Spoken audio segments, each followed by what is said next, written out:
Специалисты в сфере госзакупок востребованы на трудовой бирже Якутска. Именно поэтому для тех граждан, кому до выхода на пенсию осталось 5 лет и меньше, проходит переобучение.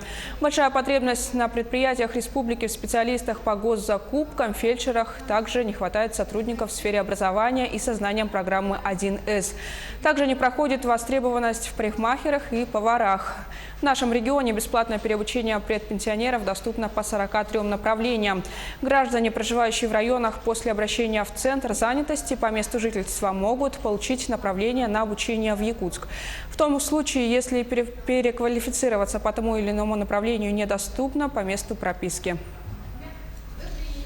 Все организации, предприятия, всех форм собственности требуются закупщики. Да? Все у нас проходят через закупки, поэтому количество людей, обучающихся по этому направлению, оно возрастает. Но это ближе, конечно, экономистам, это ближе бухгалтерам, там, где сегодня идет процесс централизации бухгалтерии. Да?